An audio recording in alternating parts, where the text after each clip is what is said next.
couple of months ago, Mustafa stood in court and told Judge Weimer, Mustafa's trial is in March. Every time there's trial, they push out the trial. Mustafa told Judge Weimer, I want to have my trial in March. And I'm demanding to go through the exculpatory evidence. My cell phone dump. My girlfriend's cell phone dump. That's part of my case. He told Judge Weimer, they're accusing me that I hate my girlfriend. Let's look at the text. Let's go through. The first thing you want to do is go through my text. He told Judge Weimer, I want to go through my text messages with my girlfriend. That's exculpatory evidence. That's part of my case. So the cell phone dump, even though they're hiding it and they're avoiding it and they're terrified from it, this case is going to move forward. Whether they like it or not, it's going to move forward. The prosecutor opened the door to his girlfriend's cell phone dump being part of the case. That's exculpatory evidence. Mustafa has a right to defend himself. You want to say that he hates his girlfriend? Let's go through the text messages. Let's go through his cell phone and his girlfriend's cell phone.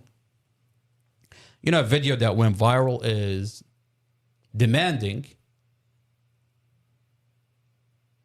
that Mustafa go through the hard drive, the cell phone dump. Let's watch that video. I think this video went up to just about 50,000 views. These officers flat out lied. Flat out. And the moment you easily disqualify their affidavits, you can easily disqualify their warrants. You can disqualify this entire case. These officers flat out lied. Flat out. The minute that you go through the hard drive, Mustafa's coming home. Now, I understand it's going to compromise other operations. We can only, based on the information that we have, based on the information that's coming out of this case, we're finding out that Dorothy is linked up to whatever operation they have in that hotel. Now, is her cell phone dump going to compromise other operation? Absolutely.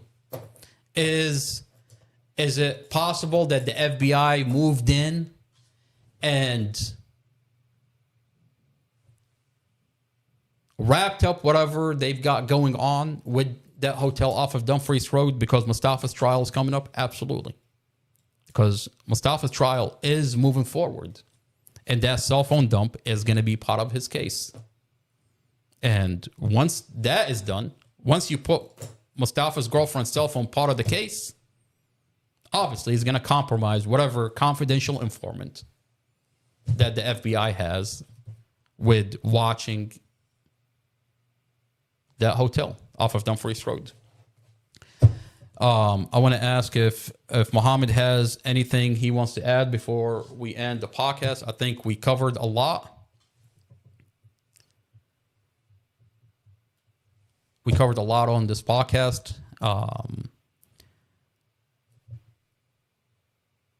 It's been a busy week. There's a lot of information, and we're going to continue to cover this file. This file is huge. There's a lot that's going on in the Mustafa Al-Jazari case. I don't know if Muhammad can hear us, but while he joins us, let's see if there's anything else that we want to cover. Is there anything else that we missed in covering in an almost 2-hour podcast? I think we covered a lot of information. I'll leave you with, let's see.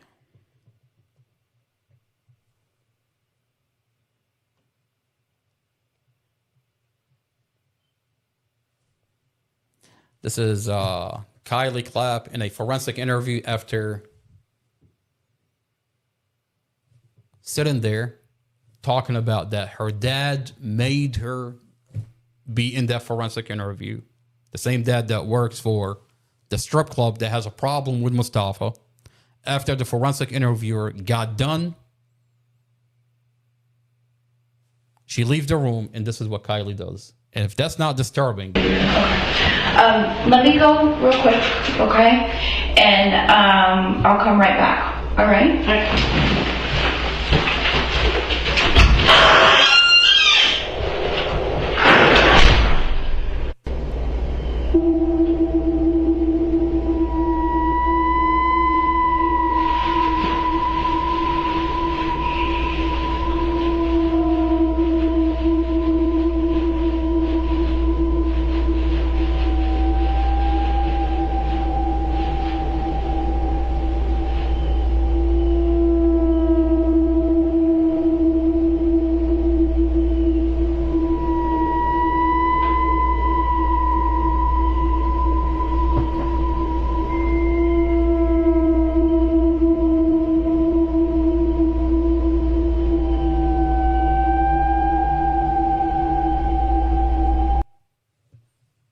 Kylie says her dad is making her be in that forensic interview.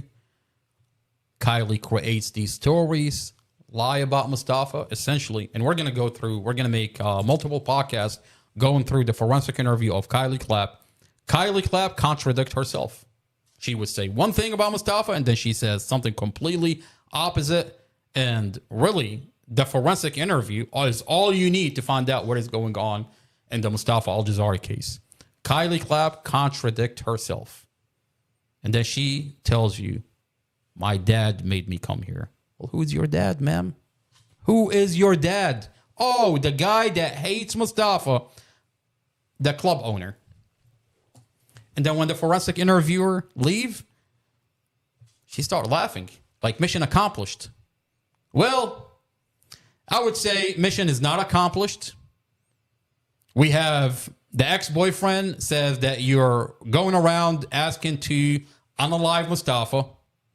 We have you in a forensic interview, lie about Mustafa. We have you connected to a club owner. And the question is, we're finding out who's pushing you to go after Mustafa. Oh, you're upset. Who is upset? Are you upset, or the person behind you that's pushing you into doing what you're doing is upset? Who messed around with Mustafa's brakes? Today we're looking at a case where the police inspect Mustafa's vehicle and they find brake failure. The police inspected Mustafa's vehicle and they found brake failure. Did someone mess with Mustafa's brakes? Where's the police department from investigating this information? Now, throughout this almost 2-hour podcast, everything that I said, I have a piece of evidence that backs it up. Whether it's a video, whether it's an audio, whether it's a document. There's a different kind of conversation if I'm just telling you a story. But when it's backed by evidence, when I tell you that the ex-boyfriend said that Kylie came up to him and asked him to unalive Mustafa, you're hearing from the ex-boyfriend on a recorded line. So where's the police department from taking this audio recording and investigating it? 2 people died in this car accident.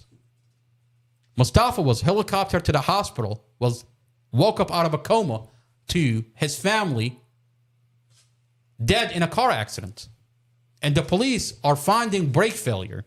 You want to tell me the police department is not investigating an individual that went around, asked to unalive Mustafa? And can we make it look like the police department is ignoring? Instead, they're using that individual as they're building a case, and they're using her as the main witness. I find this so disturbing that when you watch the forensic interview, she says, Mustafa did this on purpose, but I didn't see anything. What do you mean? The prosecutor has been telling us for 3 years that you are the primary witness. Oh, is that why this case is sealed? Because the minute that you open the body cams, you're going to find out that each of these individuals are brought into the Mustafa Al-Jazari case to essentially just create a story that this will not hold up in court.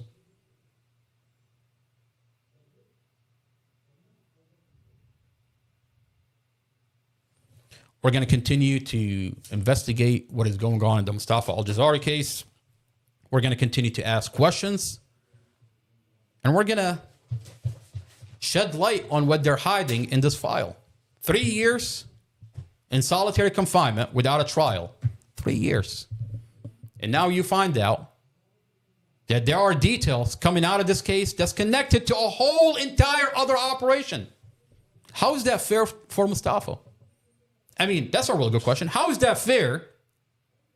Just because you're running an operation, you're going to block another case from moving forward. Because it might compromise your operation. You, the FBI, it might compromise your operation.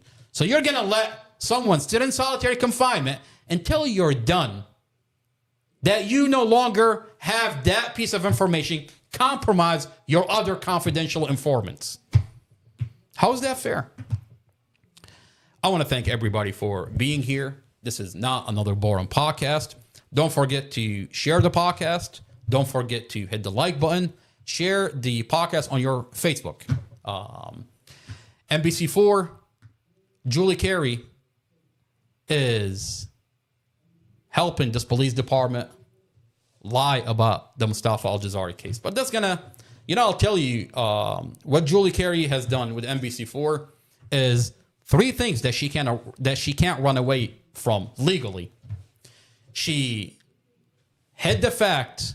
She took the dash camera out of context, edited the dash camera. Julie Carey removed the portion, literally, in her segment. She would fast forward the dash camera, rewind the dash camera, and then remove. She tells you that there's an argument, but she removed the port. Literally, if you rewind it, 40 seconds, you find that Mustafa and Dorsey are passing back and forth a cigarette. You want to tell me that Julie Carey didn't take this dash camera out of context? You want to tell me there's an argument, but you're removing the cigarette? Julie Carey took out of context and removed a huge portion from Mustafa's conversation with the main investigator. Literally, if you rewind it 20 seconds, you're going to find out the rest of the conversation is being taken out of context. Oh, that's right. Julie Carey never updated this community that the lip reader has been kicked off the case. What did Judge Weimer say in court the other day? He said, 1, this lip reader is not reliable.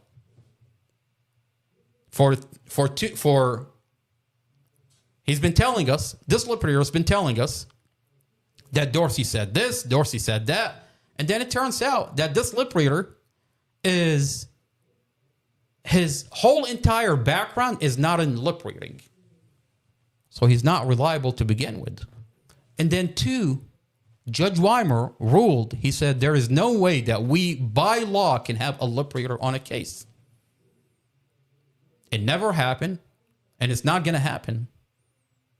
He tells the prosecutor, are you asking me to make law for you? Because that's not, I can't do that. By law, I can't have a lip reader on a case. So the lip reader got kicked off the case. Wait a minute. Where is Julie Carey from updating this community? Oh, that's right. Julie Carey is nowhere to be found. Let me ask this question. Legally, can I go after Julie Carey? Wait a minute. The longer this takes, is that a problem for, legally, a problem for Julie Carey? Absolutely. I mean, is that defamation? Yeah. Is that taking this case out of context? Yeah. All this information is, by the way, Julie Carey, the transcript is available in court. It's public record. So you can verify everything that I'm telling you.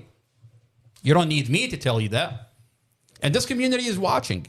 It's watching. Your credibility your credibility is shot.